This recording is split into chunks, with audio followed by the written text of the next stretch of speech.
Welcome back to Hollywood Hindi. आज मैं आपको जो मूवी एक्सप्लेन करने जा रहा हूँ उस मूवी का नाम है आई सॉ द डेविल, जो कि 2010 में बनी थी।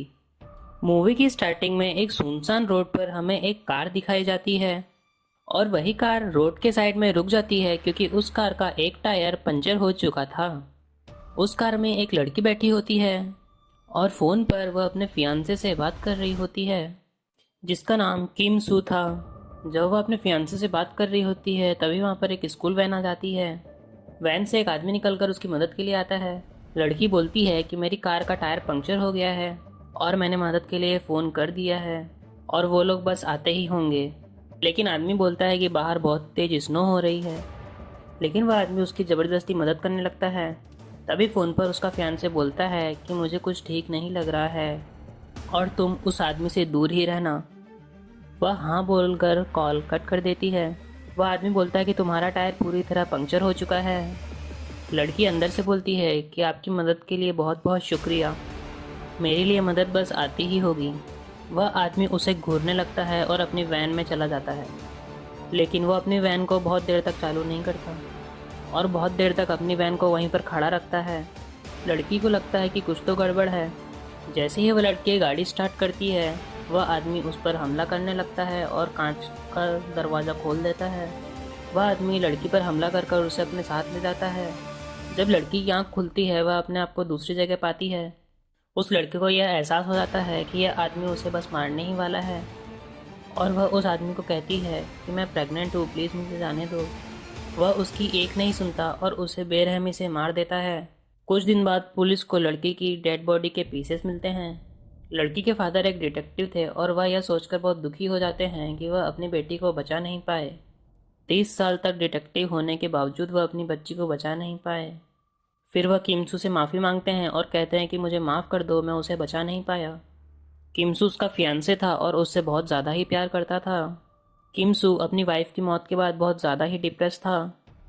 उसने अपने आंखों के आंसू को अंदर ही दबा लिया था और वह बहुत ही शांत था, मानो तूफान से पहले आने वाली शांति। किमसू नेशनल इंटेलिजेंस एजेंसी का एक एजेंट था। किमसू का दोस्त उसे एक कैप्सूल देता है और कहता है कि इस कैप्सूल की मदद से तुम किसी की भी लोकेशन पता कर सकते हो और आसपास होने वाली किसी भी चीज़ को तुम सुन सकते हो। लेकिन किसी को भी अगर इस कैप्सूल के बारे में पता चला तो हम दोनों बहुत ज़्यादा बड़ी मुसीबत में पड़ सकते हैं। किमसू कहता है कि तुम टेंशन मत लो, किसी को पता नहीं चलने वाला। किमसू अपनी वाइफ के फादर के पास कुछ बात करने के लिए जाता है जिनका नाम जोंग जू यान था। वो कहते हैं कि हमने ऑलरेडी 4 लोगों को अरेस्ट कर लिया है इस केस के रिलेटेड में, और फिर वो उन्हें उनकी फ़ोटोज़ और वो डिटेल्स दे देता है। इतना सुनने के बाद किमसू वहाँ से चला जाता है और वह 2 लोगों को टॉर्चर करता है और उसे पता चलता है कि इन दोनों में से कोई भी किलर नहीं है। और फिर वो थर्ड सस्पेक्ट के हाउस में जाता है। किमसू को वहाँ जाके पता चलता है कि थर्ड सस्पेक्ट अपनी फैमिली के साथ नहीं रहता, वह उनसे अलग रहता है। तभी उसकी नज़र उसके बेटे पर पड़ती है तो किमसू उसके बेटे से उसके फादर की लोकेशन पूछने लगता है। लोकेशन का पता चलते ही किमसू उस लोकेशन पर पहुंच जाता है और वहां जाकर उसे बहुत सारी लड़कियों की चीज़ें मिलती हैं और वह पूरे घर को सर्च करने लगता है। तभी उसे नाली में अपनी फियांसे की रिंग पड़ी मिलती है। किमसू बहुत उदास हो जाता है और उसे पता चल जाता है कि यह उसी मर्डर का हाउस है जिसने उसकी वाइफ को मारा है। अगले सीन में हमें दिखाया जाता है कि साइको किलर जोंग क्यूंग चू कुछ बच्चों को लेकर ट्रिप पर जाता है। उसकी वैन में 2 लड़कियां और एक लड़का होता है और वह एक लड़की को बहुत ही देर से घूर रहा होता है। उसने एक लड़की को पहले ही मार दिया था। एक रात हमें दिखाया जाता है कि एक लड़की स्कूल बस से मिसिंग है। जोंग क्यूंग द साइको किलर ने उसे किडनैप कर रखा है और उसे अपने घर में बंदी बनाकर रखा हुआ है। जब यांग उस लड़की से इंटीमेट होने की कोशिश करता है तो उसे कोई पीछे से बुलाता है। तब यान चुप हो जाता है और बाहर जाकर लाइट्स ऑन कर देता है। तब उसे बाहर किमसू दिखाई देता है और यान उससे पूछता है कि क्या तुम अकेले हो? लगता है कि तुम एक पुलिस ऑफिसर हो। मैं सरप्राइज्ड हूँ कि पुलिस ने मुझे इतनी जल्दी ढूंढ लिया, लेकिन तुम्हें पता नहीं कि मैं कितना खतरनाक हूँ। और इतना कहकर यांग किमसू पर हमला करने के लिए उसकी तरफ दौड़ता है। लेकिन किमसू भी कोई कच्चा खिलाड़ी नहीं था, वह यांग को बहुत बुरी तरीके से मारता है। किम यांग को बहुत बुरी तरीके से मारता है और उसका पूरा फेस प्लास्टिक से कवर कर देता है, जिसके कारण यांग को सांस लेने में प्रॉब्लम होने लगती है। और जैसे ही यांग को सांस लेने में बहुत ज़्यादा तकलीफ होती है और वह मरने ही वाला होता है, तभी किम सू उसे छोड़ देता है।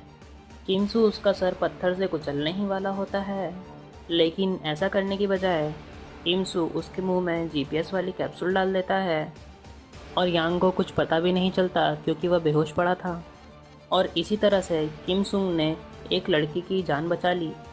जब यांग की आंख खुलती है तो उसे एनवलप में ढेर सारे पैसे मिलते हैं। वह हंसने लगता है और कहता है कि ये पुलिस ऑफिसर तो साइको है। रोड पर जाकर वह एक टैक्सी से लिफ्ट मांगता है।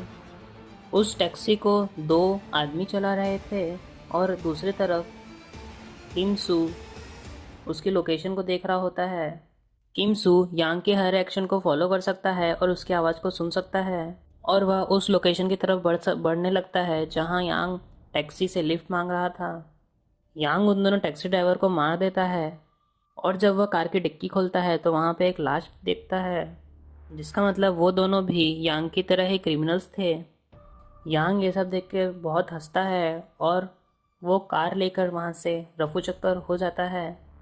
यांग इंजर्ड था, इसलिए वह हॉस्पिटल जाता है। वहाँ जाकर वह एक नर्स को देखता है जिसे वह अपना अगला शिकार बनाने वाला होता है और वह नर्स के रूम में जाता है और उसे डराने लगता है।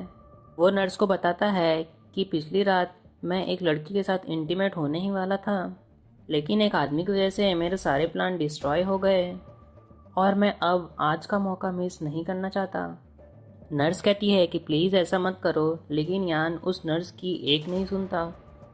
यांग इंसान के शरीर में एक जानवर था। जैसे ही वह नर्स से इंटीमेट होने वाला होता है, किम सू वहाँ पर आ जाता है और उसके सर पर सिलेंडर से अटैक कर देता है और उसे इतना मारता है कि यांग अधमरा हो जाता है।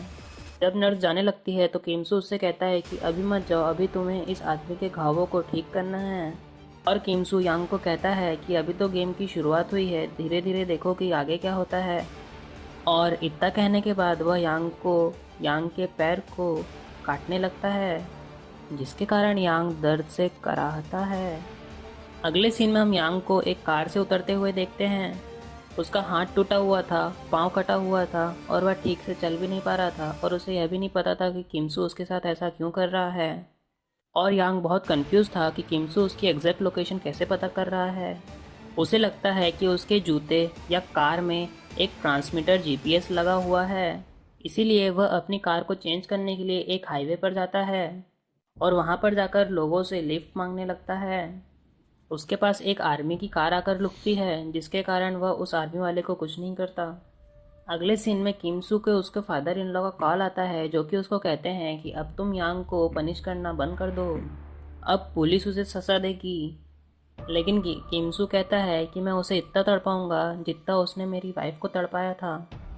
अगले सीन में हमें दिखाया जाता है कि यांग अपने दोस्तों के साथ बैठा हुआ था, जिसमें से एक दोस्त एक लड़की थी और दूसरा एक लड़का था और वो दोनों भी यांग की तरह ही साइको थे। यांग उन दोनों को अपनी स्टोरी बताता है और कहता है कि कैसे एक आदमी उसे रोज़ रोज़ टॉर्चर कर रहा है। यांग का फ्रेंड कहता है कि वह तुम्हारा शिकार कर रहा है, वह ज़रूर किसी का फैमिली मेम्बर होगा जिसे तुमने मारा है। फिर यांग सोचने लगता है कि वह आदमी कौन है।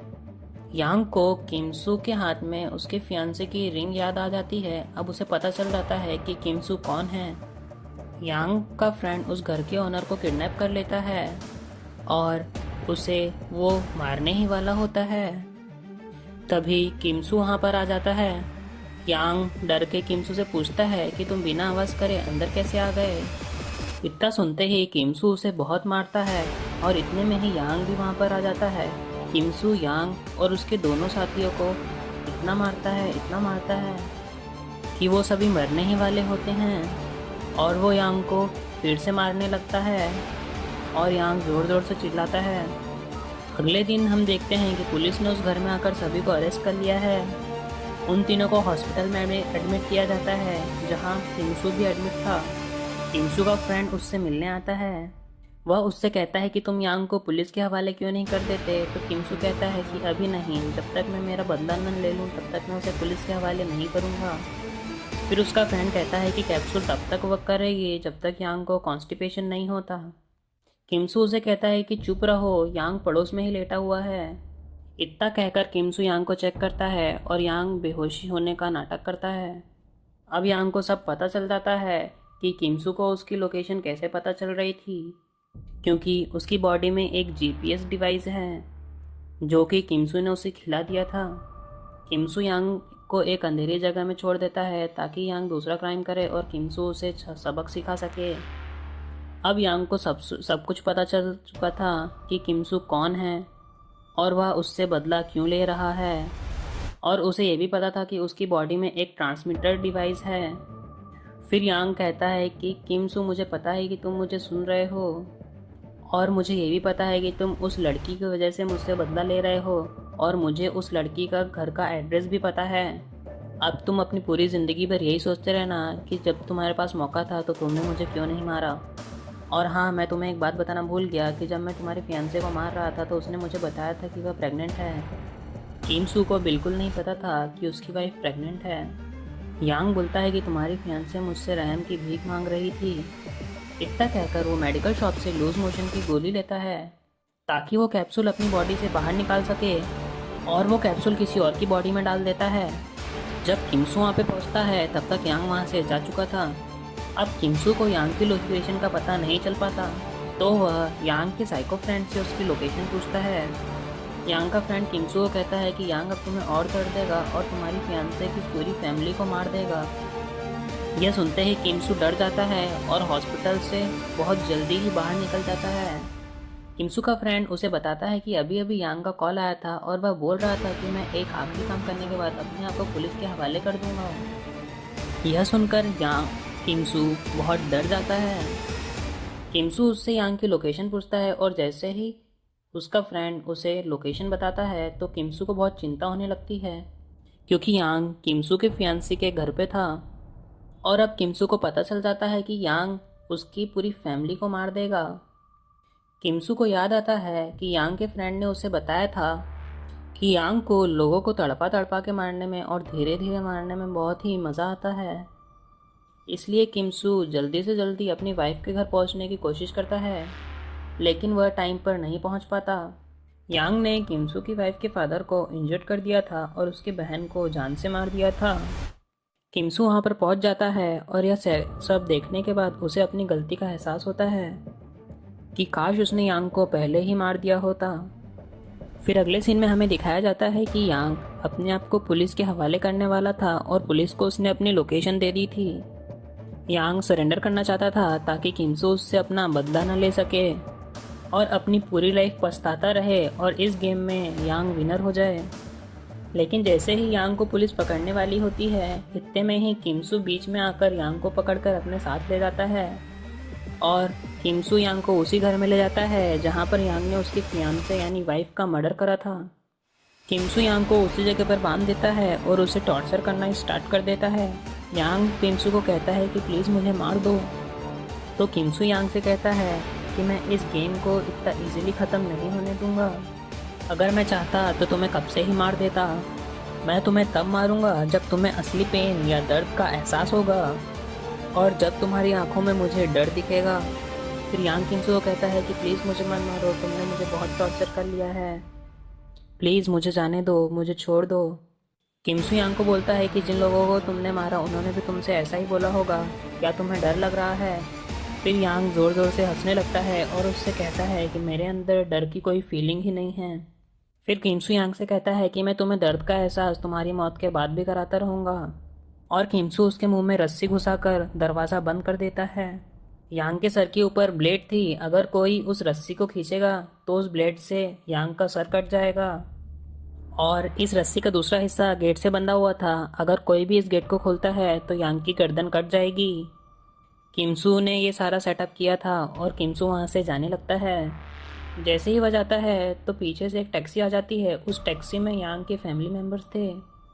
यांग बोलता है कि मैं ज़िंदा रहूँगा और कोई भी मुझे नहीं मार सकता। किमसू यह सब सुन पा रहा था क्योंकि उसने उसकी बॉडी में जीपीएस कैप्सूल डाल रखा था। फिर यांग को एक होल से दिखता है कि उसकी फैमिली बाहर खड़ी हुई है। उसकी फैमिली ने भी यांग को देख लिया था और वह उसे बचाने के लिए अंदर जाने लगते हैं। यांग उन्हें बताना चाह रहा था कि प्लीज़ गेट को मत खोलना, लेकिन वह ऐसा इसलिए नहीं कर पा रहा था क्योंकि अगर वह अपने मुंह से रस्सी को छोड़ देता तो उसकी गर्दन के 2 हिस्से हो जाते।